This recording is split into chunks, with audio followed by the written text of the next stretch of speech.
वैसे तो आज के जितने भी वक्ता थे सभी ने सम्राट अशोक के बारे में बहुत सारी चर्चा की, महाकारुणिक बुद्ध के बारे में चर्चा की। हिंदी समझ में आ रही है सबको? क्योंकि पंजाबी मुझे टूटी फूटी आती है, इसलिए मैं हिंदी में ही बात कर रही हूँ।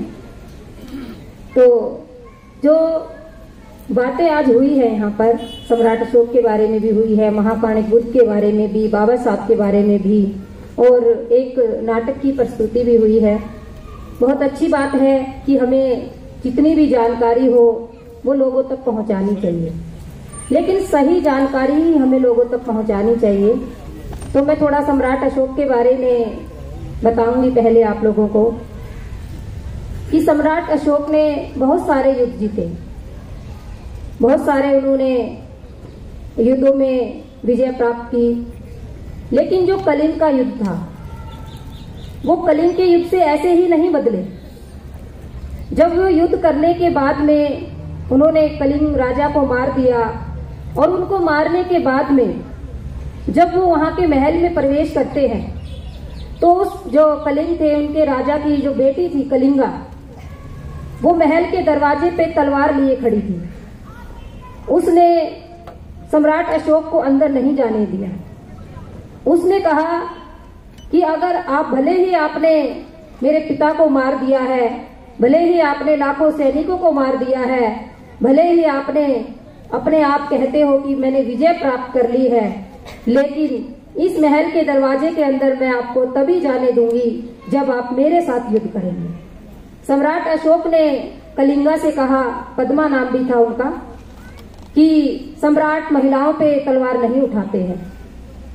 कलिंगा ने जवाब देते हुए कहा, यहाँ ये कहते हैं कि हम हृदय जो हमारा परिवर्तन होता है वो कैसे हो सकता है। तो इस घटना से जोड़ते हुए मैं आपको ये बात बताना चाहती हूँ कि एक महिला भी, एक लड़की भी कैसे किसी सम्राट का हृदय परिवर्तन कर देती है। तो कलिंगा ने उससे कहा, सम्राट अशोक से, कि आप क्या कहते हो कि मैं महिलाओं पे तलवार नहीं उठाता? आपने तो कितनी महिलाओं पे तलवार उठाई। क्या जिन पुरुषों को, जिन सैनिकों को आपने युद्ध में मारा है, क्या वो किसी के बेटे नहीं थे? क्या वो किसी के पति नहीं थे? क्या वो किसी के भाई नहीं थे? जिन जिन पुरुषों पे आपने तलवार उठाई, सैनिकों को मारा, और अगर वो किसी के पति थे तो आपने उनकी पत्नियों पे तलवार उठाई है, उनका भी कत्ल किया है। अगर वो किसी के बेटे थे तो आपने उनकी माओं पे तलवार उठाई है, वो भी, उनको भी आपने इस युद्ध में मारा है। और अगर वो किसी के भाई थे तो आपने उन बहनों पे तलवार उठाई है कि जिनके भाइयों को आपने इस दुनिया से विदा कर दिया। सम्राट अशोक ने जब कलिंगा की ये बातें सुनी तो वो विचलित हो गए और उनके हाथ से तलवार गिर गई। तलवार गिरते ही वो सैनिकों को उन्होंने आदेश दिया कि सभी सैनिक चलो वापिस चलो। और जैसे ही वो वापिस गए और रास्ते में जब गए तो लाशें बिछी हुई थी, क्योंकि लाखों सैनिक मारे जा चुके थे। लाशों के ऊपर से जब जा रहे थे तो किसी की माँ बिलक रही थी, किसी की बहन बिलक रही थी, किसी की बेटी बिलक रही थी, सब रो रहे थे, सब ऐसे दहाड़ लगा रहे थे। जब सम्राट अशोक ने इस दृश्य को देखा तो वो और ज्यादा विचलित हो गए। जब वो महल में गए और महल की छत पर वो टहलकदमी कर रहे थे, बेचैनी से उनको नींद नहीं आ रही थी, वो उसी दृश्य को देख रहे थे। कलिंगा तलवार लिए खड़ी है और वो उन्हें महल में प्रवेश नहीं करने दे रही है। तो वो लाखों जो लाशें बिछी हुई थी वो उनकी आंखों के सामने आ रही थी। उन्होंने बेचैनी के साथ अपने 10 दिन बिता दिए। विजयदशमी का मतलब है विजय पाने के 10वें दिन उन्होंने धम्म की शरण ग्रहण की थी। तो इसीलिए जब 10वें दिन वो अपने महल में टहल रहे थे तो एक 11 साल का निग्रोध नाम का भिक्षु, कहते हैं कि बच्चे कुछ नहीं सिखाते, लेकिन जब बच्चे कुछ बड़ा करते हैं तो वो भी हमें सिखा जाते हैं। तो एक सम्राट अशोक, जिसे लोग चक्रवर्ती सम्राट कहते थे क्योंकि उन्होंने बहुत सारे युद्धों में विजय प्राप्त की थी, जब उन्होंने एक नन्हे से भिक्षु को देखा जो 11 साल का है मात्र, और महल के नीचे से वो जा रहा है, महल के आगे से, और बड़े ही निडर भाव से जा रहा है। उनकी जो आंखें थी वो बिल्कुल संयत थी, कदम थे वो सदे हुए थे, और निर्भीक होकर के महल से आगे से जा रहा है। सम्राट अशोक ने देखा कि मैं सम्राट हूँ और मैं महल पे की छत पे खड़ा हूँ, और कोई एक बाल भिक्षु कैसे निर्भीक होकर महल के आगे से जा रहा है। महल के आगे से तो कोई भी नहीं गुजरता है, जो भी गुजरता है उसको मेरे नाम से डर लगता है। तो कुछ तो सम्राट अशोक की बेचैनी थी, और कुछ उनके मन में ये भी था कि मैं इस निग्रोध बालक से पूछूं, जो ये निग्रोध भिक्षु है, बाल भिक्षु है, इससे मैं पूछूं कि तुम्हें इतनी शांति कहाँ से मिली, तुम ऐसे शांत कैसे हो। तो सम्राट अशोक दौड़े दौड़े महल से नीचे आते हैं और उस भिक्षु को महल के अंदर बुलवाने के लिए आदेश देते हैं। जब उस महल के अंदर भिक्षु को बुलाते हैं, निग्रोध नाम के भिक्षु को, तो वो 11 वर्ष के ही थे। तब उनसे कहा कि हे भंते, हे भिक्षु, आप इतनी छोटी उम्र में और आपके चेहरे पे इतनी ज्यादा शांति, ये कैसे है। और मैं एक महान सम्राट हूँ जिसने हजारों युद्ध जीत लिए, जिसने हजारों साम्राज्य जीत लिए, फिर भी मैं बेचैन हूँ। मेरी बेचैनी का आप कारण बता सकते हैं। निग्रोध ने कहा कि मैं तो अभी अभी पवज्जित हुआ हूँ। पवज्जित होने का मतलब होता है कि मैं तो अभी अभी इस धम में आया हूँ, और जो मेरे गुरु हैं भंते मोगलीतिस जी, आप उनसे जाकर के चर्चा कीजिए। मैं आपको उनका स्थान बता देता हूँ कि वो कहाँ पर है, क्योंकि जो बुद्ध का मार्ग है, बुद्ध का धम्म है, वही उन्होंने मुझे बताया है। जब सम्राट अशोक ने ये बात सुनी भिक्षु निग्रोध से, तो वो मोगलीतिस जो भंते जी थे उनके पास गए। जब उन्होंने उनको बताया कि हे सम्राट, कि तुम धम्म में आने से कैसे शांति पा सकते हो, क्योंकि जो धम्म है वो समानता का मार्ग है। जो धम्म है वो कभी किसी पे अन्याय नहीं कर सकता है। तो मोगलीतिस भंते जी ने उनको बताया कि तुमने भले ही बहुत सारे साम्राज्य जीत लिए, बहुत सारे युद्ध जीत लिए, लेकिन तुमने अभी तक अंतःकरण पे विजय नहीं पाई है। तुम्हें तुम्हारा जो अंतःकरण है, जो तुम्हारा मन है, उस पे विजय नहीं पाई है। जब तुम उस पे विजय पालोगे तब ही तुम महान सम्राट कहलाओगे। सम्राट अशोक की आंखें खुली।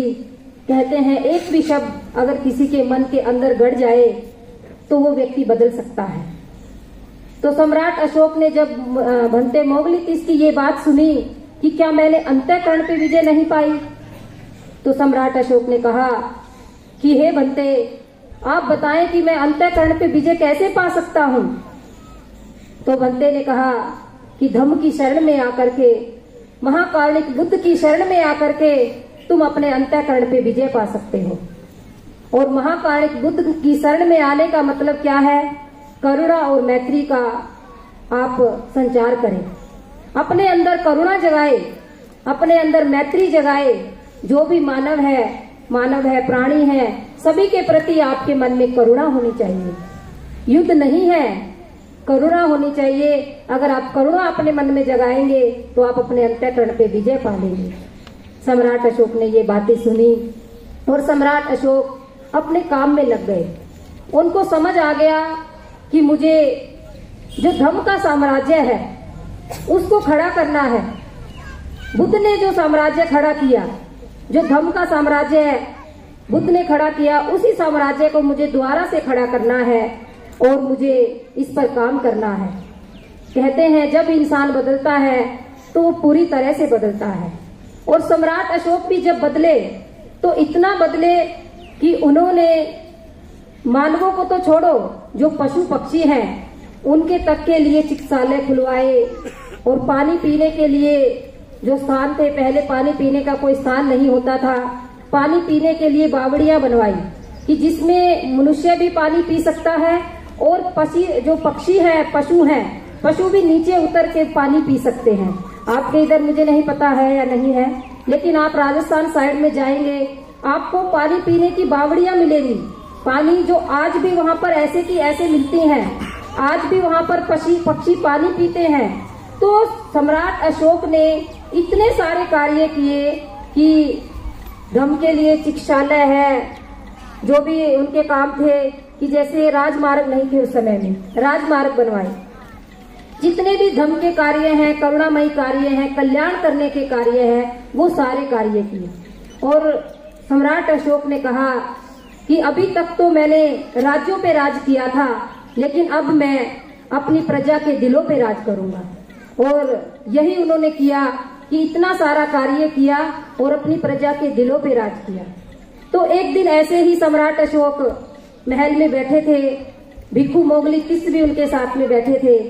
उन्होंने कहा कि हे भंते, अब तो मैंने इतना काम करवा दिया है कि शिलालेख गुड़वा दिए हैं और धम्म के लिए सब लोग धम्म को जानने लगे हैं। जिस समय में सम्राट अशोक ने ये सारे काम किए, उस समय में भारत को सोने की चिड़िया कहा जाता था।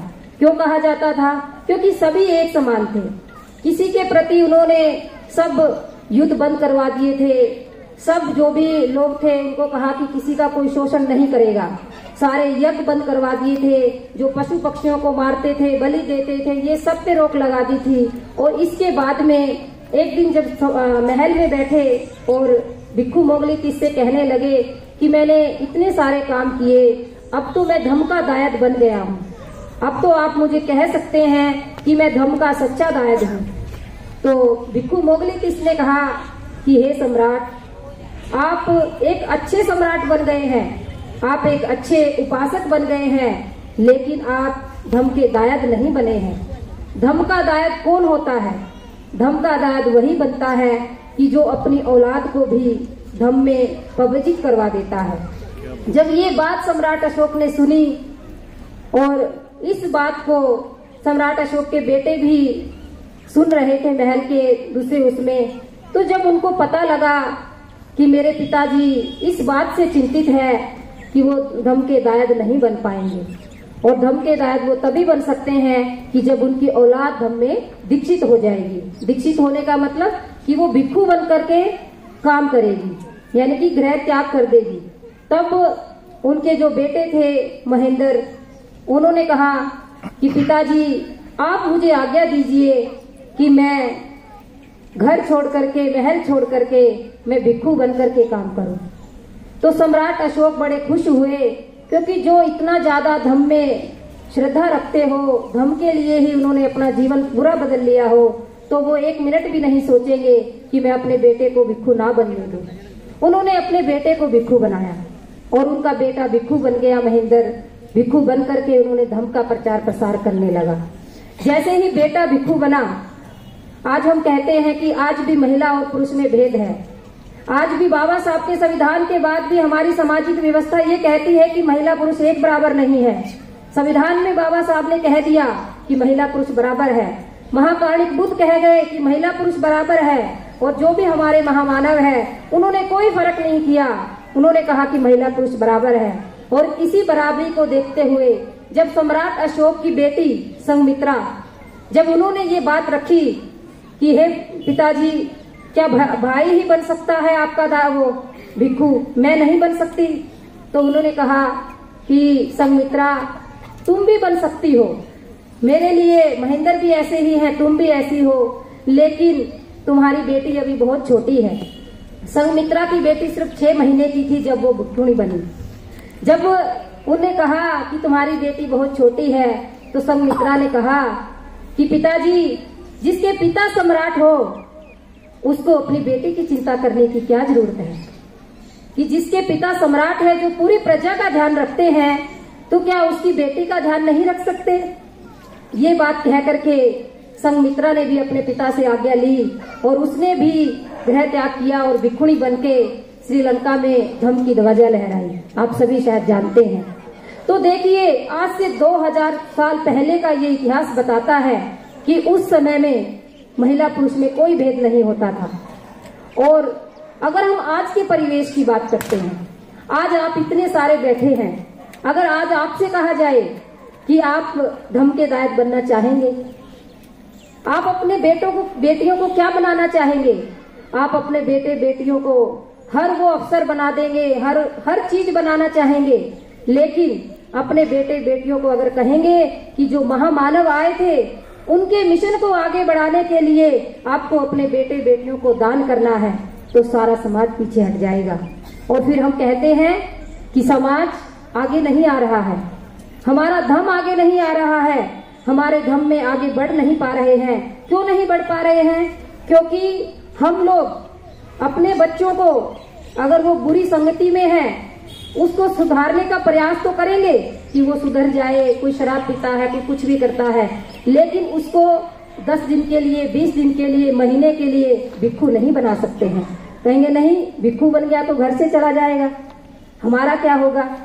तो इसीलिए जिन महामानवों की हम बात करते हैं उनके त्याग को भी देखिए कि उन्होंने हम लोगों के लिए कितना त्याग किया, उन्होंने हमारी विरासत को बचाने के लिए कितना त्याग किया, अपने जीवन तक को निछावर कर दिया, अपनी औलादों तक को निछावर कर दिया, और हमारे जो कारवां है इसको आगे बढ़ाते गए। और फिर बात आती है आधुनिक भारत की।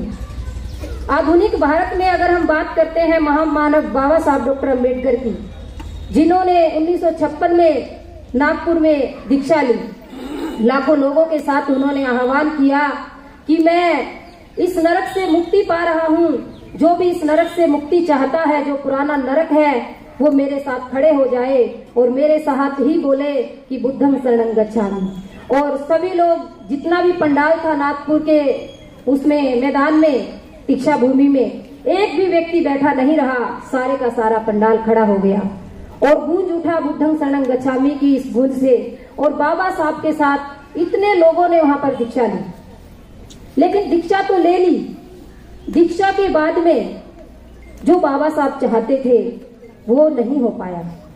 फिर दूसरे लोगों ने घेर लिया, फिर दूसरे लोग आ गए घेरने के लिए कि नहीं, ये धर्म तुम्हारा नहीं है, ये तो किसी और का है। आप ये देखिए कि जब हमारे इतने महान सम्राट, जब इतने महान विद्वान वो इस धर्म को बिना सोचे समझे अपना रहे हैं, तो हम सोच विचार क्यों कर रहे हैं? हम सोच विचार इसीलिए कर रहे हैं कि हमारा क्या नुकसान होगा धर्म अपनाने से। पर बुद्ध उपासक उपासिकाओं, इस बात को ध्यान में रखिए, अगर आप अपने आने वाली पीढ़ियों की सुरक्षा चाहते हैं तो आपको धर्म अपनाना ही पड़ेगा, आपको बौद्ध बनना ही पड़ेगा। अगर आप अपने आने वाली पीढ़ियों की सुरक्षा नहीं चाहते हैं और चाहते हैं कि दोबारा से वही बातें लागू हो जाए, तो वो दिन अभी दूर नहीं है कि वो आपकी जो पहले व्यवस्था थी, पहली जो व्यवस्था थी, रूढ़िवादी व्यवस्था थी, वो व्यवस्था दोबारा से लागू हो जाएगी। और ये लागू कर रहे हैं धीरे धीरे। इस बात पे आप सभी को पूरी तरह से सचेत होना है कि हमें क्या करना है। हम कहते हैं कि धर्म अपनाओ, सबके मन में सवाल आता है कि धर्म ही क्यों अपनाएं? ऐसा क्या है धर्म में जो दूसरे धर्मों में नहीं है? क्योंकि बहुत सारे धर्म भारत के अंदर है। आप जरा सोचिए, आप सभी, मुझे लगता है यहाँ पे पढ़ा लिखा समाज बैठा है, शिक्षित समाज बैठा है, समझदार लोग बैठे हैं। आप जरा सोच के देखिए कि जो दूसरे धर्म है, जो दूसरे पंथ है, उन लोगों से, उन धर्मों से आपने क्या सीखा और क्या जाना और क्या आपके जीवन में बदलाव आए? और अगर हम बात धम्म की करते हैं, धम्म को अंगीकार करने से आपके जीवन में क्या बदलाव आएंगे? धम्म कोई धर्म नहीं है, इस बात को ध्यान से समझिए कि जो धम्म है वो किसी धर्म का नाम नहीं है। धम्म एक जीवन जीने की कला है, एक अद्भुत कला कि जिसे आपको पता लग जाए कि जो ये हमारा जीवन है ये क्यों मिला है, क्यों हमें ये जन्म मिला है और इस जन्म में हमें क्या करना है। हमें अगले पिछले जन्म का तो नहीं मालूम है, लेकिन जो ये जीवन है, जब हमारा जन्म होता है, जन्म से लेकर के मृत्यु तक का जो जीवन है, इस जीवन में हमें क्या करना है? अच्छे कार्य करने हैं या बुरे कार्य करने हैं? कुशल कर्म करने हैं या अकुशल कर्म करने हैं? जिन महामानवों के आप नाम आज बोल रहे हैं मंच पर के आप आकर के, उन महामानवों ने सारे के सारे कुशल कर्म किए। अच्छे कर्म किए, लोगों के कल्याण के लिए कार्य किया, तब जाकर के आप आज उनके नाम ले पा रहे हैं। महाकाणिक बुद्ध ने कहा कि अगर आप धर्म की बात करते हैं, भिक्षुओं से कहा कि आपको बहुजनों के लिए बहुजन हिताय बहुजन सुखाय लोकानुकंपाय, कि बहुजनों के सुख के लिए, बहुजन का मतलब क्या है? बुद्ध ने कहा कि सारे ही लोग एक बात को नहीं मान सकते, उसमें कुछ लोग होते हैं जो नहीं भी मानते हैं, इसीलिए बहुजन कहा गया कि बहुजन हिताय, कि बहुजनों के हित के लिए, और बहुजन सुखाय, बहुजनों के सुख के लिए, लोकानुकंपाय, लोगों पर अनुकंपा करने के लिए, आदि कल्याण मध्य कल्याण परिसावान कल्याण, कि जो ये धम्म है ये आदि में कल्याण है, अंत में कल्याण है और मध्य में भी कल्याणकारक है। आपको कहीं भी नहीं छोड़ेगा, ये बीच में आदि से लेकर के अंत तक आपका ये साथ देगा। इसीलिए कि हे भिक्षुओं, आपको आदेश देता हूं कि आप भी इन बहुजनों के हित के लिए कार्य कीजिए। और बहुजनों के हित के लिए भिक्षु भी कार्य कर रहे हैं। और भिक्षुओं का जो कार्य है, आजकल मुझे नहीं पता कि पंजाब में कोई भी भिक्षु या भिक्षुणी आते हैं या नहीं आते हैं, बहुत कम आते होंगे पंजाब साइड में, क्योंकि पंजाब के लोग भिक्षु भिक्षुणियों को ना तो जान पाते हैं ना उनको समझ पाते हैं। वो उनको ये लगता है कि अगर ये जो बाड़ा है ये भगमा वाड़ा है, जिसने भी पहन रखा है कि वो साधु सन्यासी है। बुद्ध ने साफ साफ कहा है, और बुद्ध और उनके धम्म ग्रंथ में बाबा साहब ने भी लिखा है उस बात को, जो बुद्ध ने कहा है कि एक बौद्ध भिक्षु और एक सन्यासी, दोनों में बहुत अंतर है, बहुत गहरा अंतर है दोनों में। जो एक सन्यासी होता है वो अपने व्यक्तित्व के लिए, अपनी व्यक्तिगत साधना के लिए, ईश्वर की प्राप्ति के लिए अपने परिवार को और अपने संसार को छोड़ देता है। वो चाहता है कि मुझे स्वर्ग की प्राप्ति हो जाएगी और जंगलों में निकल पड़ता है और अपनी ऐसी दशा बना लेता है कि लोगों को उस पर दया आए। लेकिन भिक्षु क्या है? भिक्षु को कहा बुद्ध ने कि तुम कौन हो? तुम एक योद्धा हो और हमेशा तुम्हें युद्ध करना है। किससे युद्ध करना है? बुराइयों से युद्ध करना है। तुम्हें जो संसार में बुराइयां हैं, और परिवार का त्याग भी भिक्षु इसीलिए करता है कि वो परिवार का त्याग जब करता है, संसार का त्याग नहीं करता है। परिवार का त्याग करके वो संसार में आता है, और संसार में आकर के वो संसार है, समाज को वो अपने जो धर्म है उसको सिखाता है कि आप इस धर्म को क्यों अपनाएं। और इसीलिए जो पंचशील की बातें बताई जाती हैं, बुद्ध ने यही कहा है कि भिक्षु एक योद्धा के रूप में जब काम करेगा तो समाज में बदलाव आएगा। भिक्षु को किसी धर्म संप्रदाय से कोई मतलब नहीं है, क्योंकि भिक्षु बुद्ध की तरह, बुद्ध का सेकंड ऑर्डर है और वो किसी का बुरा नहीं चाह सकता है। इसीलिए आप जितने भी यहाँ पे उपासक उपासिकाएं हैं, आप एक बार सोच के देखिए, आप बुद्ध को माने या ना माने, लेकिन क्या 5 शीलों के बिना आपका घर चलता है? अभी हमने यहाँ पर दोहराए थे 5 शील। हमने कोई बुद्ध की पूजा नहीं की, हमने किसी भी, जितने भी महामानवों की फोटो है, किसी की पूजा नहीं की। हमने इनके द्वारा चलाए गए मिशन पर, इनके द्वारा चलाए गए विचारों पर चलने का प्रयास किया। और जो बुद्ध ने आज से 2500 वर्ष पहले शील बताए, जो आप आज कहीं भी जाके, किसी भी आपको संप्रदाय में जाके मिल जाते हैं, आप किसी भी सत्संग में, किसी भी कहीं भी जाते हैं, आपको कहते हैं चोरी नहीं करनी, क्रोध नहीं करना, झूठ नहीं बोलना, नशा नहीं करना, ये बातें बताई जाती हैं, हर जगह बताई जाती हैं। आप क्या कहते हो? बहुत अच्छी बातें बता रहे हैं, बहुत अच्छी बातें हैं। लेकिन ये बातें कहाँ से आई? ये बातें महाकाणिक बुद्ध ने आज से 2500 वर्ष पहले खोज की कि जिस भी घर में शीलों का पालन होगा वो घर सुखी रहेगा, जिस घर में नशा नहीं होगा वो घर सुखी रहेगा, जिस घर में महिला पुरुष में भेद नहीं होगा वो घर सुखी रहेगा। तो इसीलिए आप सभी जितने भी यहाँ पे प्रबुद्ध उपासक उपासक आए हैं, ये दौर अब सिर्फ और सिर्फ एक दूसरे पे आरोप लगाने का नहीं है, ये दौर है अपने आप को समझने का। कब तक रूढ़िवादी परंपराओं में फंसे रहोगे? कब तक रूढ़िवादी परंपराओं को ढोते रहोगे?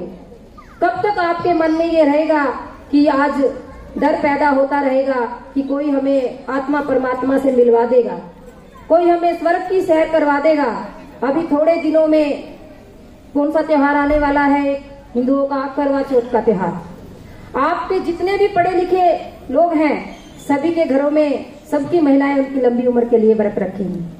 जब वो शिक्षा कहाँ जाएगी? कोई भी उनको रोक नहीं पाएगा कि पगली मेरी लंबी उम्र इस व्रत में नहीं है, मेरी लंबी उम्र तो घर के व्यवहार अच्छा हो जाए, घर में अच्छे से खान पान मिल जाए, घर में लड़ाई झगड़ा ना हो, तब मेरी लंबी उम्र है। क्या कोई समझा पाता है? क्या कोई कह पाता है? ऐसे शॉपिंग करने जाएंगे करवा चौथ की, महंगे महंगे सूट लेके आएंगे, महंगे महंगे साड़ी लेके आएंगे, मेकअप का सामान लेकर आएंगे। क्या है ये? बाबा साहब ने कहा था कि शिक्षित बनना है। कौन सी शिक्षा? सिर्फ एकेडमिक शिक्षा कि जो आप लोगों ने शिक्षा ले ली, आप लोगों ने नौकरियां पा ली, आप शिक्षित हो गए, बड़े बड़े महल बना लिए, बड़े बड़े घर बना लिए, गाड़ियों में घूमने लगे। ये शिक्षा नहीं है। बाबा साहब ने कहा कि आप समझ जाओ, जो चीज आपके लिए व्यर्थ है उसको छोड़ दो। आपके अंदर इतनी समझ आ जानी चाहिए, चाहे वो महिलाएं हैं चाहे पुरुष है, आपके अंदर इतनी समझ पैदा हो जानी चाहिए कि जो चीज हमारे काम की नहीं है, जो चीज हमारे बिल्कुल भी काम की नहीं है, हमारे घर में हमारे बाहर कहीं भी, उस चीज को हम ना करें। अभी अभी दूसरा भी गया, एक और त्योहार गया। तो जितने भी बाबा साहब ने कहा भी है कि जितने भी ये हिंदू त्योहार है, वो त्योहार क्या है?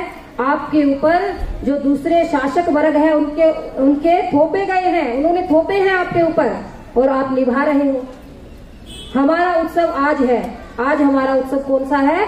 विजयदशमी का उत्सव। हमारा उत्सव तब होता है जब बाबा साहब का जन्म दिवस आता है। हमारा उत्सव तब होता है जब महाकारुणिक बुद्ध का जन्म दिवस आता है, बुद्ध पूर्णिमा आती है। जितने भी हमारे महामानव है, या जितने भी, चाहे माता सावित्रीबाई फुले है, चाहे माता रमा है, जिन्होंने हमारे लिए त्याग किया, उनके जन्म दिवस मनाओ। उनकी डेट को देखो कि उन्होंने किस दिन क्या काम किया, और वो उत्सव मनाने शुरू करो और व्यवस्था परिवर्तन का काम शुरू करो। अपनी व्यवस्था में जीना शुरू करो। कब तक दूसरों की व्यवस्था में जियोगे? कब तक दूसरों के घरों में रहोगे?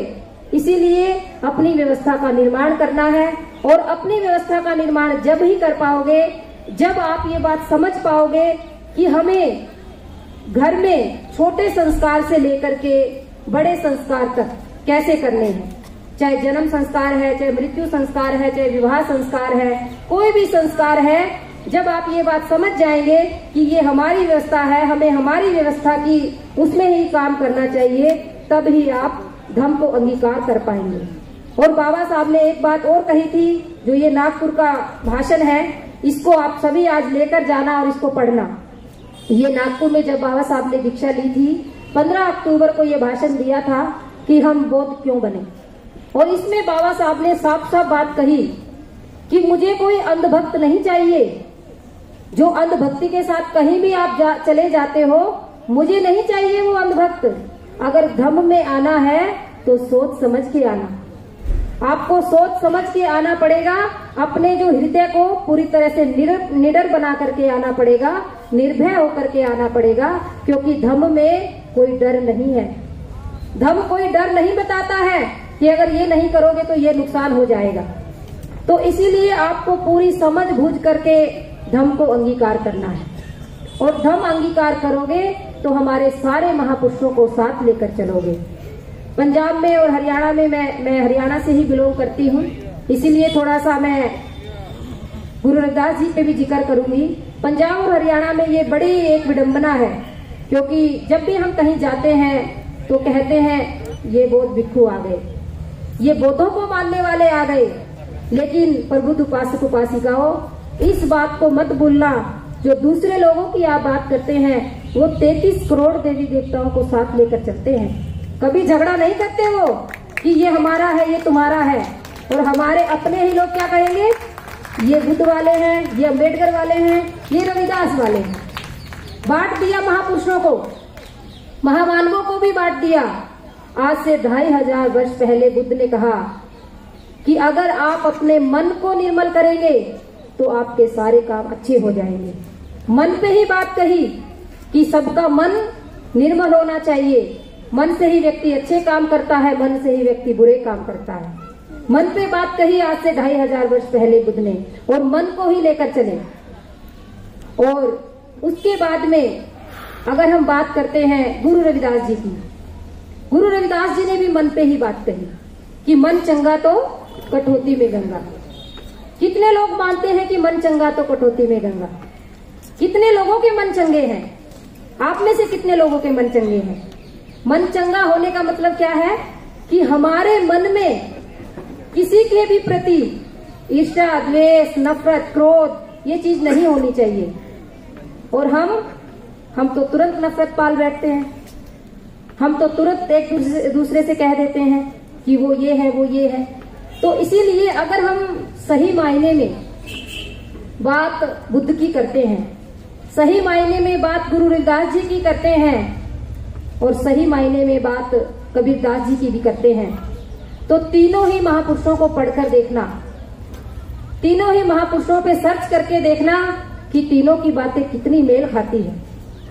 तीनों ने कभी नहीं कहा कि आप इस धरती पे अच्छे कर्म करो और आपको वहां पर स्वर्ग मिल जाएगा। तीनों ने कभी नहीं कहा कि आपको आत्मा परमात्मा से मिलन हो जाएगा। तीनों महापुरुषों ने कहा कि अपने मन को चंगा करो, अपने मन को निर्मल करो, अपने मन को अच्छा करो। आपका अगर मन अच्छा है कि मन के हारे हार है, मन के जीते जीत। अगर आपका मन हार गया तो सारा संसार आप हार गए, और मन जीत गया तो सारा संसार आप जीत गए। तो इसीलिए जितने भी हमारे महामानव हैं उनको आड़ बना करके आप आपस में द्वेष ना पालें। जितने भी महामानव हैं सबका संदेश एक ही है, लेकिन ये बात ध्यान में रखना कि जो बुद्ध हैं वो आज से 2500 वर्ष पहले आए।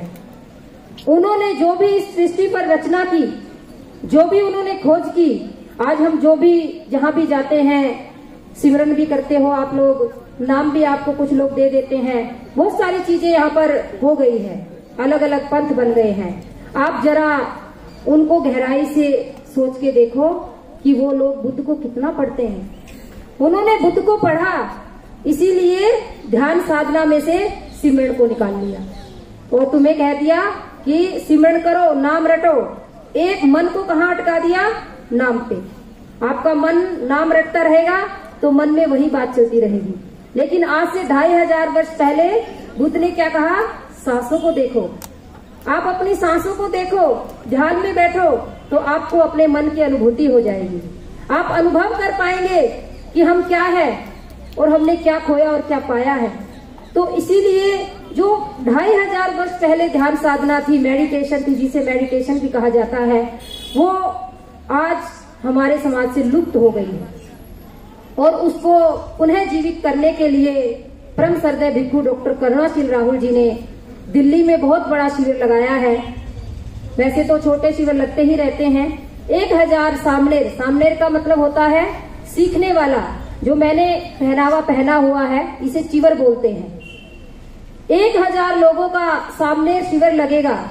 आप देखते होंगे कि जो दूसरे लोग हैं उनमें अगर एक बार कोई व्यक्ति घर छोड़ देता है तो वो छोड़ ही देता है, उसके बाद वो नहीं देखता कि घर में क्या है।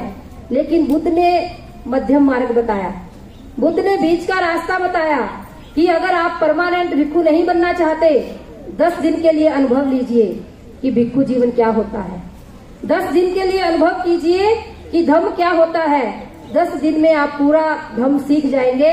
वहां पर अनुभव करेंगे बैठ करके कि भिक्षु और धम्म में क्या दोनों में मेल है। तो इसीलिए जो 10-10 दिन के सामने शिविर होते हैं, यानी कि सीखने का जो काम होता है, वो दिल्ली में बिलासपुर में एक जगह है, बिलासपुर ही जगह है नाम जगह का, वहां पर बहुत बड़ा शिविर लगने जा रहा है। जिस भी उपासक उपासिका की इच्छा हो वो शिविर में जरूर हिस्सा ले। और जिसको भी थोड़ा बहुत संदेह है धम्म के प्रति कि हमें धम्म को कैसे अपनाना है, कैसे हम काम करें, कैसे हम घर में लागू करें, तो वो सारी बातें वहां पर बताई जाएगी। सुबह से लेकर के शाम तक का वहां पर काम चलता है। सुबह 4 बजे उठाते हैं, 9 बजे तक सुलाते हैं, उसके बाद में पूरा दिन शेड्यूल चलता है। तो आप में से जो भी उपासक उपासिकाएं उस शिविर में जाना चाहते हैं, आप उसमें भाग ले सकते हैं। 2 दिन के लिए, 1 दिन के लिए, 10 दिन के लिए उसमें जरूर जाइए और आपको पता लगेगा कि एक भिक्षु का जीवन क्या होता है। क्योंकि हम हर बात करते रहते हैं कि बुद्ध ने ये कर दिया, बाबा साहब ने ये कर दिया, महान सम्राट अशोक ने क्या कर दिया। हम क्या करेंगे?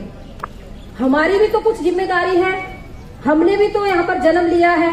तो इसीलिए हम लोगों को जो करना है अब वो करने की बारी है। और जितने भी यहाँ पर उपासक उपासिकाएं आए हैं, आज आप लोग घर जाकर के जरूर चिंतन मनन करना। 3 बातें होती हैं किसी भी व्यक्ति के लिए बहुत जरूरी। एक बात तो होती है कि किसी बात को सुन लेना, जैसे आप अभी यहाँ बैठे हैं, बात को सुन रहे हैं, अच्छे से सुन रहे हैं। दूसरी बात होती है कि उस बात को समझना। आप कुछ लोग भी होंगे कि जो बात सुन के समझ भी जाएंगे कि जो यहाँ पे आज बताया गया अच्छा बताया गया। और तीसरी बात होती है उस बात को अपने आचरण में उतारना, अपने व्यवहार में उतारना। क्योंकि देखो, सुनना समझना तो सभी लोग करते हैं, जब तक आप इन बातों को अपने व्यवहार में, अपने आचरण में नहीं उतारोगे, अपने स्वभाव में नहीं उतारोगे, तब तक बदलाव आना नामुमकिन है, बदलाव नहीं आएगा। इसीलिए अगर हमें बदलाव लाना है, अगर हमें अपने जीवन को सुखी बनाना है, अगर हमें अपने आने वाली पीढ़ियों को सुखी बनाना है, आने वाली पीढ़ियों का जीवन बचाना है, तो धम्म की शरण लेनी ही पड़ेगी, धम्म को अंगीकार करना ही पड़ेगा। इसमें कोई दोहराए नहीं है कि हम ये कह दें कि धम्म को नहीं अपनाओगे तो काम चल जाएगा। आप खुद चिंतन कीजिए, जाकर के खुद सोचिए कि हमें धम्म की कितनी जरूरत है, कितनी हमें आवश्यकता है धम्म की। जब हम धम्म को अपनाएंगे तो हमें पता लग जाएगा कि हम कहाँ खड़े थे और अब कहाँ आ गए। तो इसीलिए प्रबुद्ध उपासक उपासिकाओं, ज्यादा समय नहीं है, क्योंकि वैसे तो आज महिलाएं भी बहुत बैठी हैं, महिलाएं बहुत आई हुई है यहाँ पर। सभी महिलाओं का बहुत बहुत साधुवाद कि जो इस कार्यक्रम में आई हैं। बस मैं आपसे यही अनुरोध करूंगी, जो भी महिलाएं हैं, वैसे तो पुरुष भी डरते हैं, लेकिन मुझे लगता है कि महिलाएं ज्यादा डरती हैं। किससे डरती हैं? जो भी आडंबर है, जो भी भूत प्रेत हैं, जो भी आत्माएं हैं, वो ज्यादातर महिलाओं में ही होती है। अब जितनी भी माताएं आई होगी, महिलाओं में ही आई होंगी। तो इसीलिए महिलाएं इस बात को समझिए कि बाबा साहब ने सिर्फ पुरुषों के लिए कार्य नहीं किया। बाबा साहब ने आपको भी कहा है कि आप भी नीला पैंट कोट पहन सकती है। आपको भी बाबा साहब ने संविधान में अधिकार दिए हैं और आप भी उन अधिकारों से आज कोई डॉक्टर बन गई है, कोई प्रोफेसर बन गई है, कोई खोज में चली गई है, सब आप कर रही है। लेकिन जो बाबा साहब की विचारधारा है उससे अभी दूर हो, उसमें आना है आप लोगों को। और आपके गुरदासपुर में तो इतनी अच्छी टीम है, महिलाओं की इतनी अच्छी टीम है। जब मैं इस टीम को देखती हूँ तो मुझे बहुत अच्छा लगता है कि पंजाब जैसे राज्य में भी इतना अच्छा ढंग का काम हो रहा है। तो इसीलिए सारी की सारी महिलाएं पहले तो मुझे ये आश्वासन दे कि अब की बार करवा चौथ का व्रत कौन कौन नहीं रखेंगी, रखेंगी कौन कौन नहीं, यानी कि सारी रखेंगी। देखिए, जितना जल्दी आप इस चीज को छोड़ देंगे उतना जल्दी आपके लिए अच्छा होगा। कितनी सदियों से भूखा मर रही हो, ये जितने भी पुरुष बैठे हैं, ये कभी आपके लिए भूखा मरते हैं? ये क्यों नहीं मरते आपके लिए भूखा? तो इसीलिए आपको भी भूखा नहीं मरना है। एक छोटी सी घटना है करवा चौथ के ऊपर। मैं अलीगढ़ में रहती हूँ, वहाँ पर एक महिला थी, बहुत व्रत करती थी करवा चौथ के, और उनके पति थोड़े नाटे थे, नाटे यानी कि छोटे कद के, और वो थोड़े बड़े कद की थी। तो दोनों में बात हुई, घर पे करवा चौथ का व्रत आया, 2-3 साल की बात हो गई। उन्होंने कहा कि भगवान अब की बार तू व्रत रखेगी तो मेरी लंबी उम्र तो मत मांगना, लेकिन बस एक काम मांग लेना, जो तू कहेगी मैं तुम्हें सारी चीजें दिलवा दूंगा, चाहे तू 50,000 की भी शॉपिंग करवा ले, मैं तेरी करवा दूंगा, लेकिन तू मेरा लंबी उम्र भले ही मत मांगना।